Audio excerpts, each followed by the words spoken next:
tayong mga tao, lahat ng nilalang gustong mapagpala at isang buhay na mapayapa. Napakalinaw po ng turo ng Panginoong Hesus kung paano napagpapala ang tao. Kaya lang, dahil sa panlilinlang ni Satanas at dahil na rin sa sarili nating mga katigasan ng puso, yung mga madali at malinaw na itinuro ng Panginoon ay parang natago, nakubli, at yung dapat ay alam ng lahat ay parang naging lihim lang ng iilan na nakakaalam nun. The obvious becomes unclear, and the way to blessedness almost becomes a secret. Sabi po sa pangalawang Korinto 4, 2 Corinthians 4:4, the God of this age has blinded the minds of unbelievers. Ang Diyos-Diyosa ng panahon na ito, si Satanas, ay nagbulag sa kaisipan, sa puso ng mga di nananampalataya. Acts 28, 26-27. Go to these people and say, you will be ever hearing, but never understanding. You will ever be seeing, but never perceiving. For these people's heart has become calloused. They hardly hear with their ears, and they have closed their eyes. Isa pong malungkot na description ng mga tao na naging bulag sa katotohanan ng Diyos, tumigas ang puso, nabingi ang mga tainga, at di na nakakakita. Ang mga pinagpalang tao po ay pinagpala dahil sila'y nakakakita. Mahalaga na ang mata ay nakakakita at ang tainga ay nakaririnig. Blessed people are blessed because they see. What they see is almost a secret to the ungodly.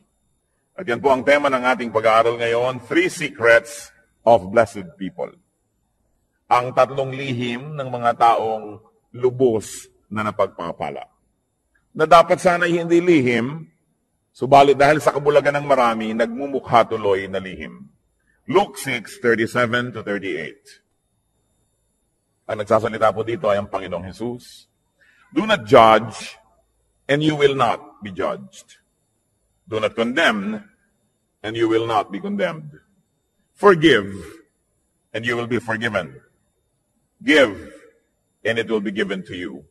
A good measure, pressed down, shaken together, running over, will be poured into your lap. For with the measure you use, it will be measured to you. Narito po at mahuhukay sa ilang mga pangungusap na ito ang pinag-uusapan nating 3 lihim ng mga taong tumatanggap ng pagpapala. Sabi ng Panginoon, huwag manghuhusga ng kapwa at nang di kayo husgahan. Magpatawad at nang kayo'y mapatawad din. Magbigay at nang kayo'y mabigyan din. At paano po ipinakita at ipinaliwanag kung paano daw tayo bibigyan kung tayo mapagbigay? A good measure, pressed down, shaken together, and running over. Siksik, liglig, umaapaw. Ang ibubuhos daw sa kandungan nung bibigyan. Paano po kandungan? Nung araw po, lalo sa Israel, pag bumibili kayo ng trigo o bumibili kayo ng mga kung ano-anong mga grains, mga butil, may mga madadayang tendero, ang galing ng pulso, na pag nagsasalin sila nung mga butil na ito dun sa sukatan, kumbaga sa salop, ang galing nilang magpasama ng hangin, kaya tuloy maraming mga hangin sa pagitan ng mga trigo, konti lang pala yung laman, mukhang puno na. At mabilis nila yung isasalin sa yung sisidlan, para huwag mo nang mabigyan ng oras na yung trigo na yun ay bumaba. Kasi pag tumagal, bababa yun eh. Malalaman mong may kulang pala sa sukatan.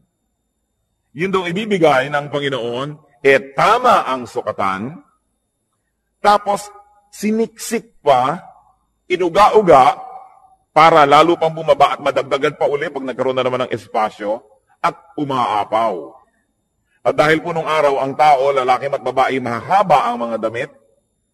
Pag may binibili kayong mga trigo, wala naman kayong dalang paper bag, wala naman kayong dalang grocery bag, hahawakan nyo ang laylayan ng mahaba nyong damit hanggang makarating sa may gitna ng inyong hita ang laylayan na yon, at para kayo ngayong may malaking-malaking bulsang hawak, doon ibubuhos yung pagpapala.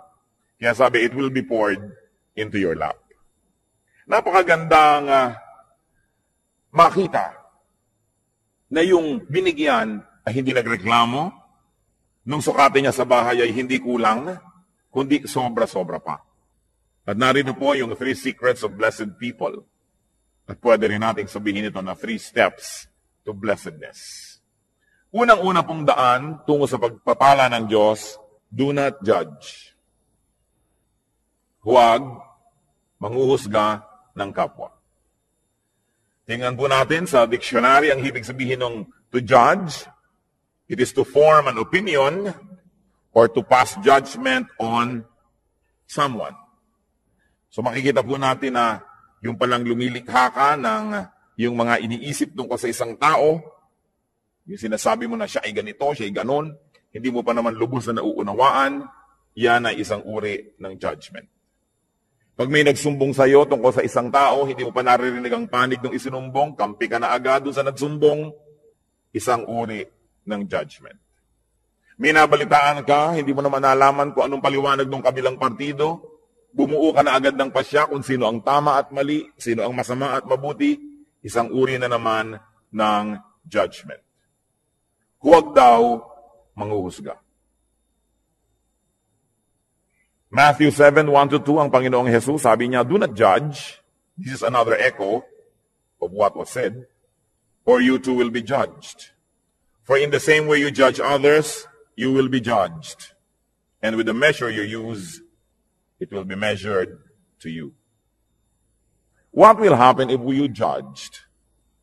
Ano pong mangyayari pag tayo naghatol sa kapwa? Malinaw na malinaw ang sinabi. You too will be judged. Pag ikaw ay humatol, hahatulan ka rin, nino, ng tao at ng Diyos. Di po ba't pag may mga sinasabi sa iyong, dapat malinis ang bahay mo, dapat ganitong ginagawa mo, dapat ganyan ka, sasabihin ng iba, bakit ikaw? Kasi ikay humahatol, hahatulan ka rin. Pero, ang mas masakit doon, hahatulan ka ng Diyos. At yun ang mabigat na hatol.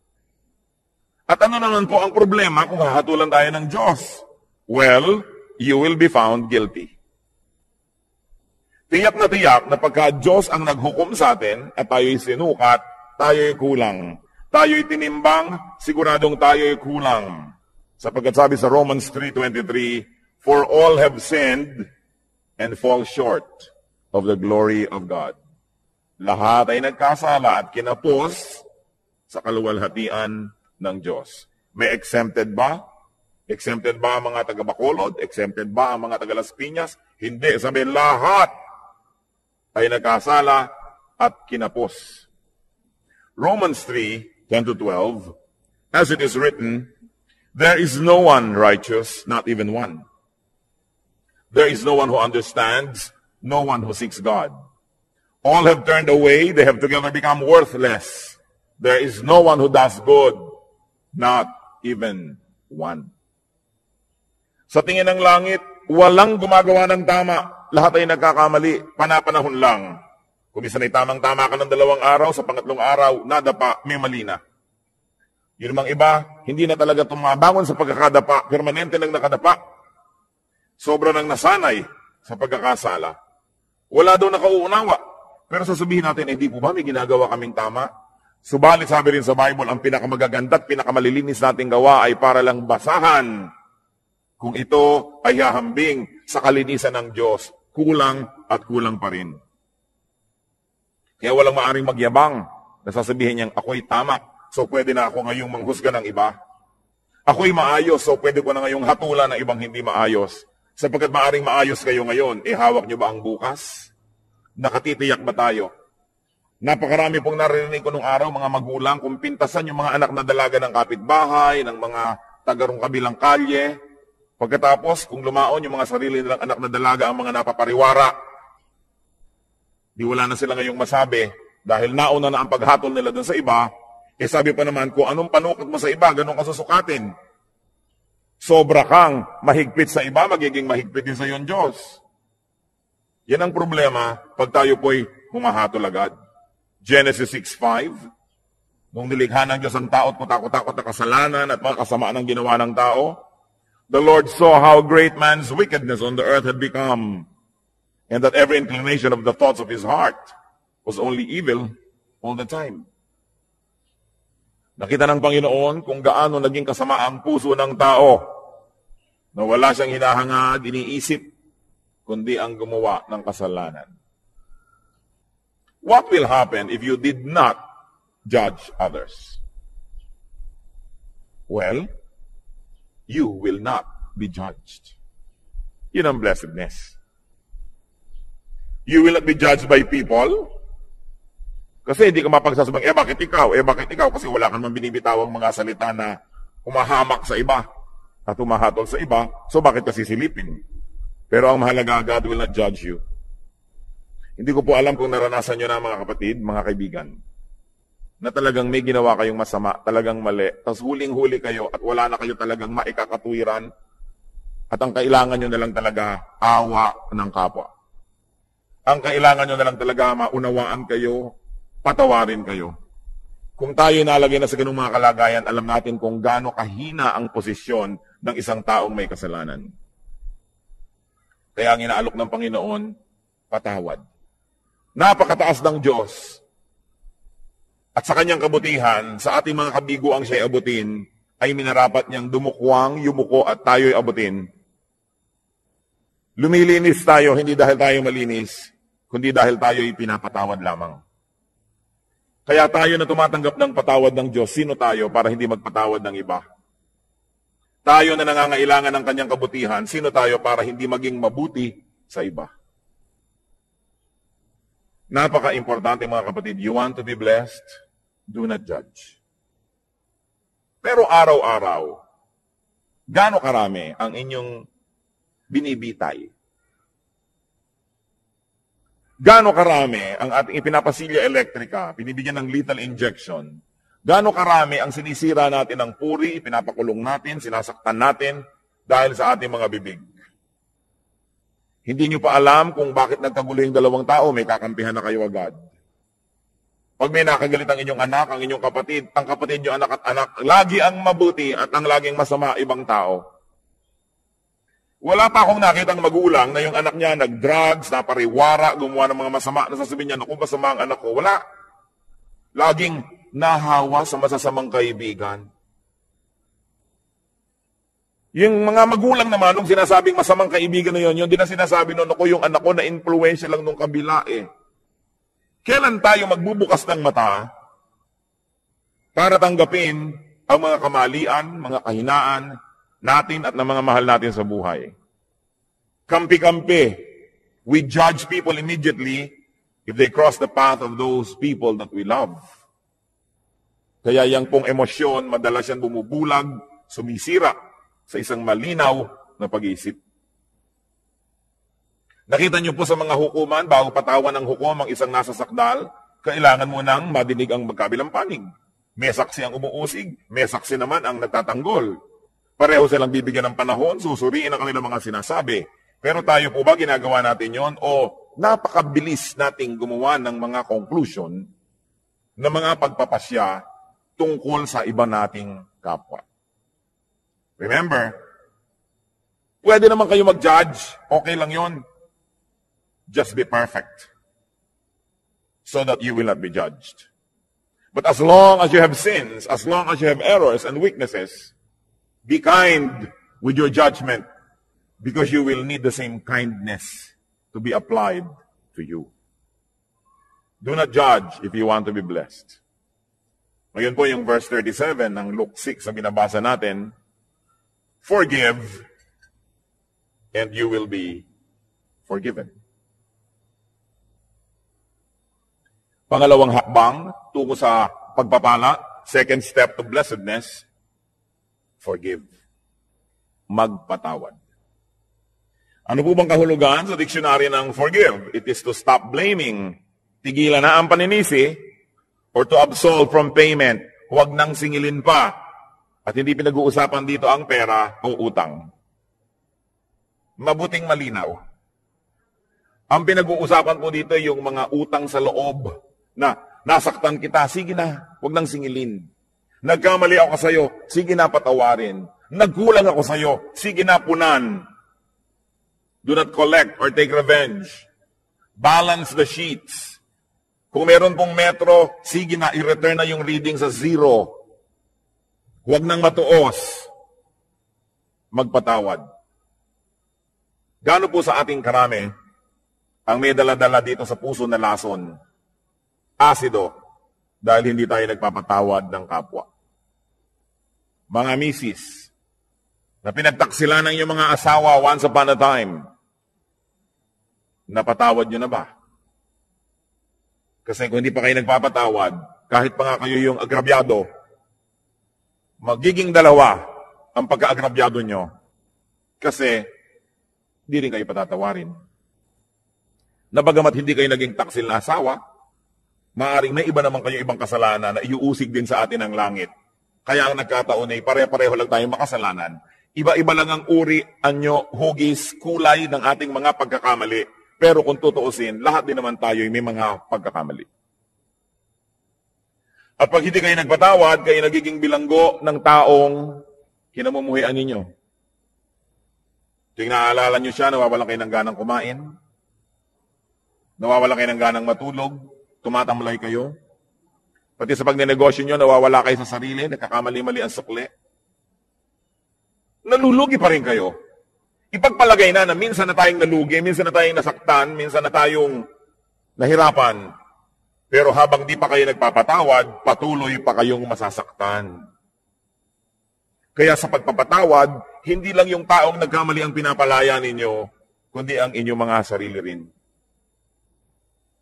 Gaano karami ang dumating ngayon dito na may kinikim-kim sa puso na sama ng loob, galit, nakatanim na mga hinanakit.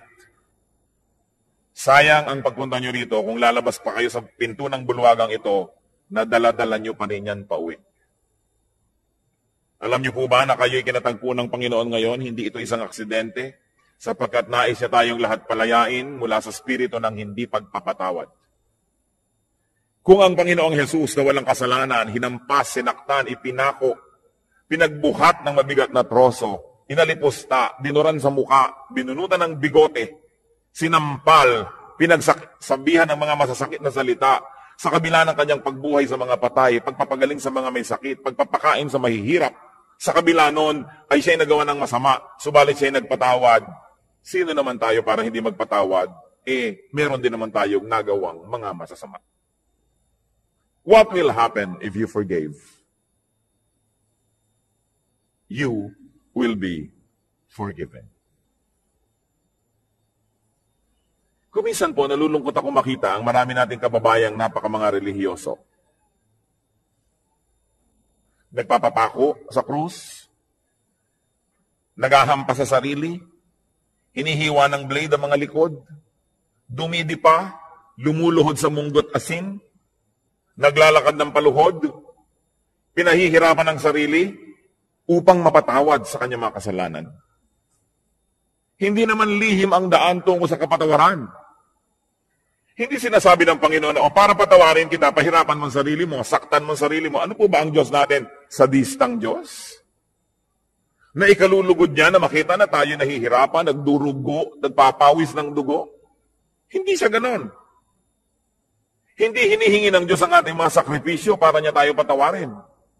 Ang sinasabi lang ng Diyos, magpatawad ka sa kapwa mo at mapapatawad ka rin ng langit. Hindi natin kailangan gawin yung mga mahihirap na ginagawa ng marami. Kaya nakakalungkot po sapagkat ko ang Biblia, ang salita ng Diyos ay hindi nakabukas at hindi tinatanggap ng bukas na puso. Maraming ginagawa ang taong nasasayang. Pinipilit niya magpunyagi, maghirap. Subalit hindi naman pala yun ang hinihingi ng Diyos. Magpatawad ka lang sa kapwa. Kaya kung tutuusin, parang mapalad ka pa nga pagka marami nagkamali sa iyo Kasi marami ka ring mapapatawad. Therefore, you position yourself in the path of God's forgiveness. That's why everything that happens can be a blessing. If only you would open your eyes and see that our God is a God who dispenses blessing everywhere, every time, in every situation. What will happen if you did not forgive others? Ano naman ang mangyayari kung di kayo magpatawad? Matthew 6:14-15, ito po ang sabi ng Panginoong Jesus, For if you forgive men their sin against you, your heavenly Father will also forgive you. But if you do not forgive men their sins, your Father will not forgive your sins. Yan po yung dasal nating Ama namin. Patawarin mo po kami sa aming mga utang, gaya rin naman ang pagpapatawad namin sa nagkakautang sa amin. Forgive us as we forgive those who trespass against us. Patawarin mo kami, gaya rin naman ang aming pagpapatawad. So ang sinasabi, Lord, kung kami po ay mahilig magbigay ng patawad, edi mahilig din kayong patawarin kami. Kung ayaw po namin magpatawad, huwag nyo rin kaming patawarin.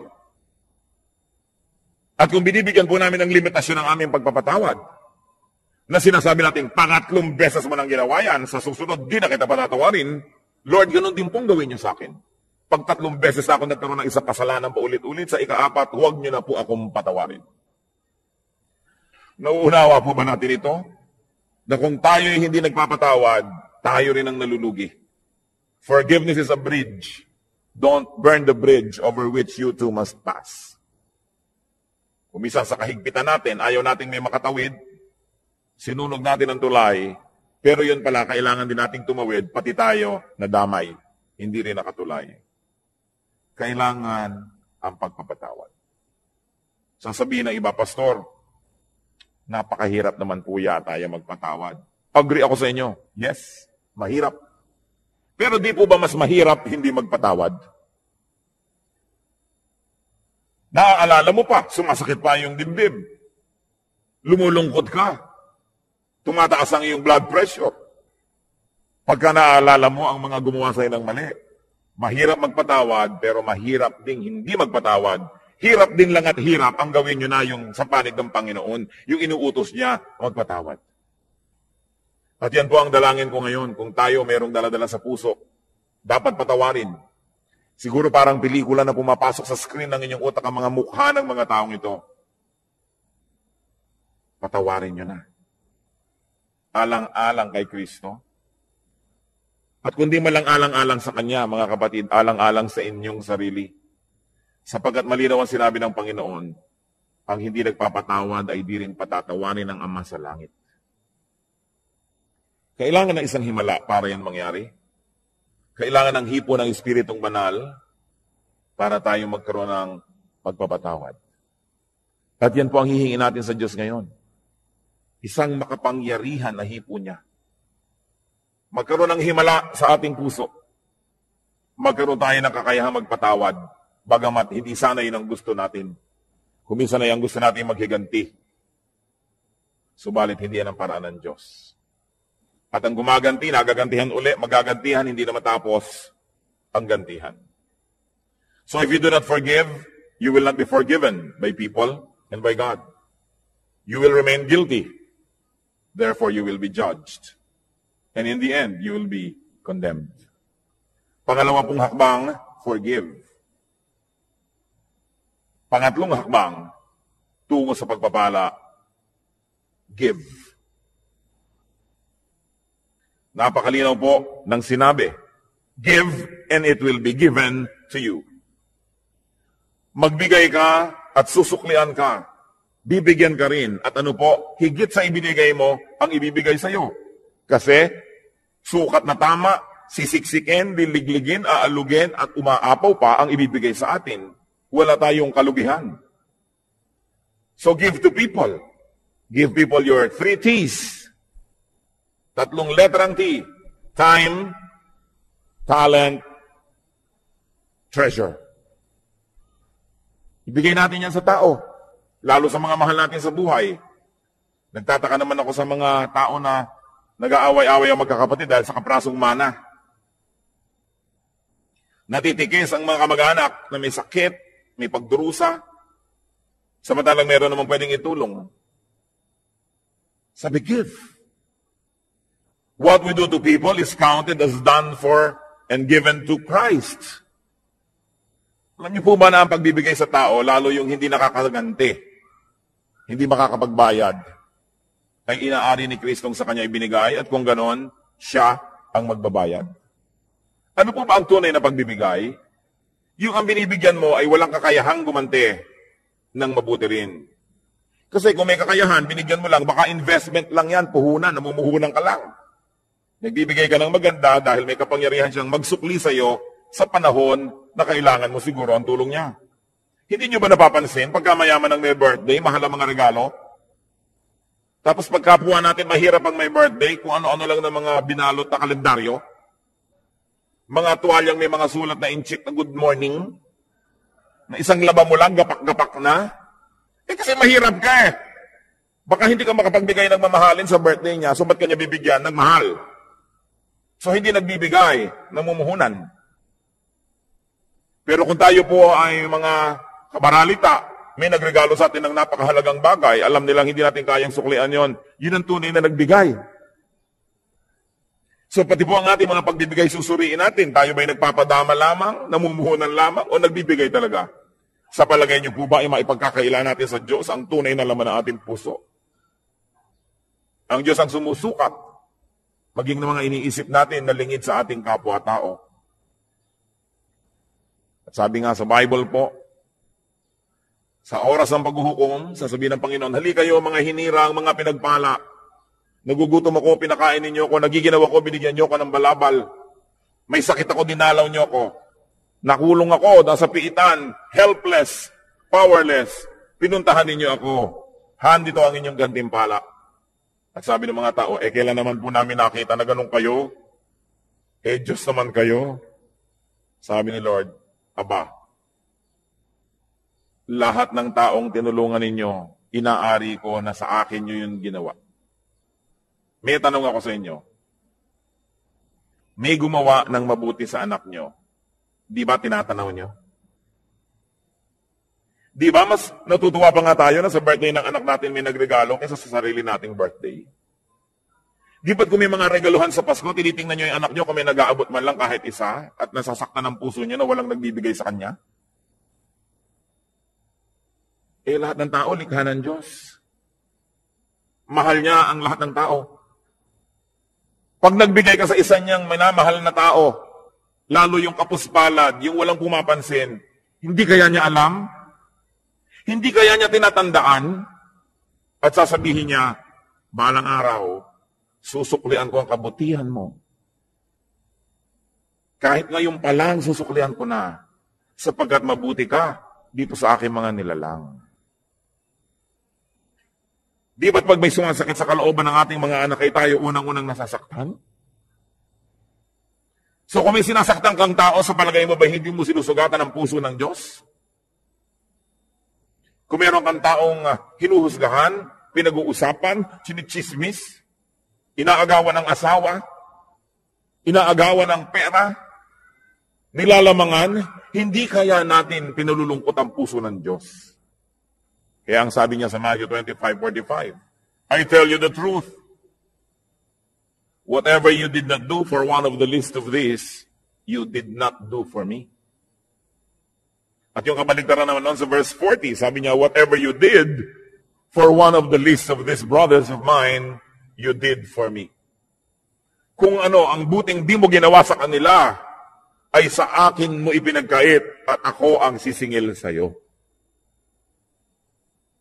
At kung ano naman ang buting ibinigay mo sa kanila, ako ang tatanaw ng utang na loob na yon. Ako ang magsusukli. Lalo pangat walang nakapuri sa iyo, walang nakapansin, hindi ka binigyan ng plaque, hindi ka ipinagpagawa ng monumento. Ako ang nakakaalam ng lihim mong kabutihan. At sabi sa Biblia, yung ama na nakakaalam ng mga lihim na gawang kabutihan, ang siyang magbibigay sa atin ng pagpapala. Whatever we give to people, we give to God. And if you give to people, therefore you give to God. Why will you not be blessed? Sasabihin iba, ba kailangan wise? Bakit ko bibigyan yan? Di ako nawalan. Yung iniipon ko ang nabawas. Gaano kahirap ba sa Diyos na ibalik ang gusto niyang ibalik? Kung gusto ba kayong pagpalain ng Diyos, may makakapigil sa Kanya. At kung ayaw kayong pagpalain ng Diyos, meron bang makakapilit sa Kanya? Kaya mahalaga po, yung kasiyahan ng Diyos ang ating inuuna. So we give to people, any people, the least of people. But we also give to Christ's workers.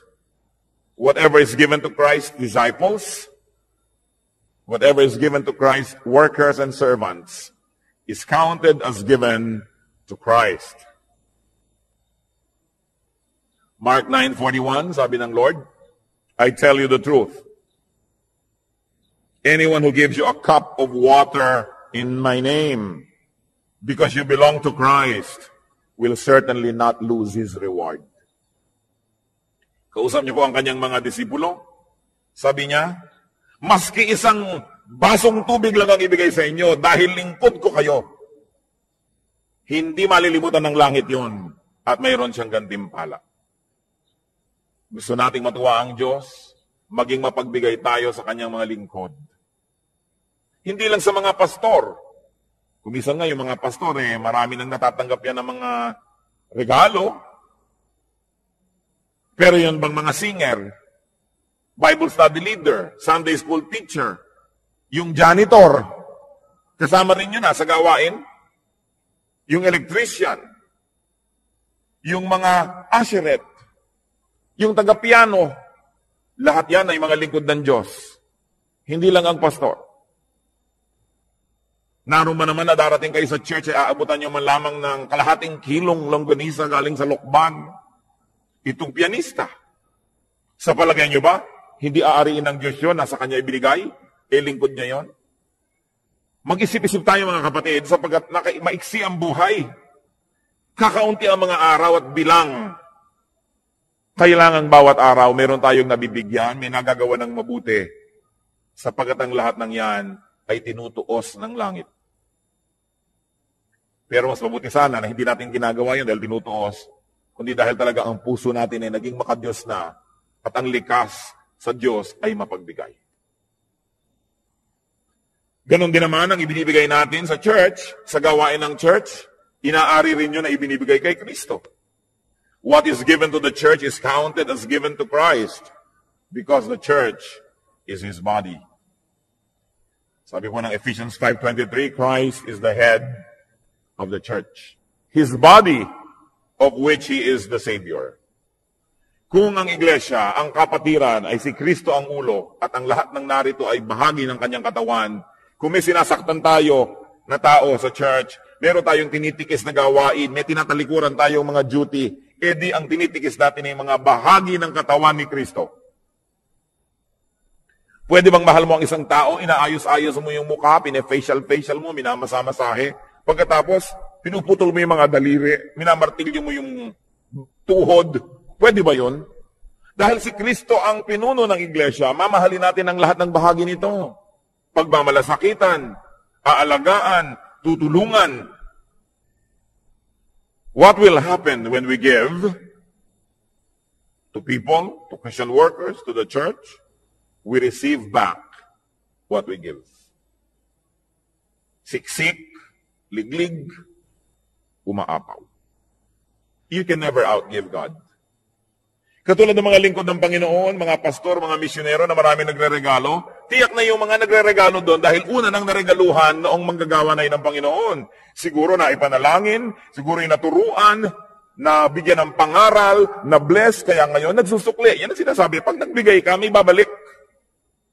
Ngayon, kung walang nagbibigay sa iyo, kapatid, edi mag-isip-isip ka rin. Baka naman hindi ka rin nagbibigay kasi. Because if you are a blessing to people, the same people will also be blessings to you. Because life is a circle. Pabalik-balik lang. We inhale, we exhale. Araw, gabi, dilim, liwanag. Give, receive. Yun ang buong circle. Ngayon, kung kayo lamang ay receive ng receive, one way. Nakita po ninyo ang mga estero dito sa Maynila, mga kanal, bakit mabaho? Bakit ayaw lumakad ng tubig? Kasi barado. Dahil ang mga ilog dito, sa dami ng bara, tanggap lang ng tanggap ng mga dumadating pang tubig, dumadating na kalat, hindi naman ibinibigay, hindi naman lumalakad, tanggap lang ng tanggap, bumabara tuloy. Ano ba ang magandang ilog? Di po ba't yung umaagos? Na narito ako, tatanggap ako, ibibigay ko. Tatanggap ako, ibibigay ko. May agos. Pag tumatanggap tayo ng pagpapala ng Diyos, meron tayong ginagamit sa sarili, may ibinibigay tayo, may agos. Pero kung sinosolo mo, Ang kamay mo'y punong-puno na ng mga luma at mga hampok at mga bilasa ng mga pagpapala. Paano ka tatanggap ng bago? Kailangan kasi pag may pagpapala, ibinibigay natin sa iba, tinatanggap natin yung iba, wala ka na namang laman, bibigyan ka na naman ng Diyos. How can you inhale when you have not exhaled? So it's a matter of giving and receiving. And we receive back what we give. Kaya sabi sa Luke 6:38, give and it will be given to you. A good measure, pressed down, shaken together, and running over will be poured into your lap. At sa Luke 6:38, for with the measure you use, it will be measured to you.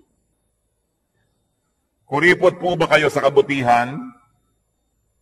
Magiging kuripot din sa inyo ang langit. Mapagparaya ba tayo at mapagbigay? Ganon din ang tatanggapin nating atensyon mula sa langit. Because what you give is what you will receive. We will be judged and condemned, just like the way we judge and condemn others. So pag-ingatan ng bibig, we will be forgiven, just like the way we forgive. And we will be given, just like the way we give. May tatlong bagay pong kailangan tayong mga tao. Unang-una, kalayaan mula sa judgment, mula sa paghuhukom. Kasi lahat tayo guilty. Kailangan din nating mapatawad tayo dahil tayo may kasalanan. At kailangan din nating tumanggap ng pagpapala ng Diyos. Simple, para ang lahat ng yan ay maganap. Blessed people, or the people who will be blessed, do not judge. Suriin natin ang ating mga isip. Watch yourself. Blessed people, forgive. Check your heart. And make it a habit to forgive. Baligtarin po natin ang ating mga kostumbre. Kasi kung minsan, ang nakaugalian na natin, magtanim ng sama ng loob, maghinanakit, hindi kumikibo, pero galit pala. Baligtarin natin yon. Sabi sa Romans chapter 12, be renewed by the changing of your mind. Palitan na ang paraan ng pag-iisip. Alisin na yung mga lumang paraan na hindi naman nakabubuti. Make it a habit to forgive. That when people wrong you, immediately, your instant reaction is to forgive. Habit yan. It can be formed. It is a learned behavior. And God can help us. And of course, a way to blessedness, a way to prosperity, is to give. Suriin natin ang ating mga sarili. Hindi naman dapat lihim ang mga bagay na ito. Ibinunyag na ng Panginoon. Nagiging lihim lang sa mga nagbubulag-bulagan at nangagbibingi-bingihan. Panginoong Diyos, suriin niyo po ang puso namin. Turuan mo kami, Lord, na tunay na maging marunong. Karunungan na kumikilalang ang tamang gawin yung ipinagagawa nyo. In the name of Jesus, I rebuke all work of Satan and all deception of the evil one in the hearts of these men and women before the Holy God. We rebuke and drive away the deception, the burdens, the heaviness, the darkness, and we declare freedom for the people who are opening their hearts to the Lord today. Tanggapin natin ang kalayaang magpatawad, ang kalayaang maging makadiyos, ang kalayaang maging malinis, at nawa ang pagpapala ng Panginoon, lalo pang sumagana sa buhay ninyo. Sa ilang saglit mga kapatid, patuloy tayong yumuko sa katahimikan, makipagniig tayo sa Diyos. Dinggin natin ang tinig ng Espiritu na nakikipag-usap sa atin ngayon. Makipagniig sa Espiritu ng Diyos.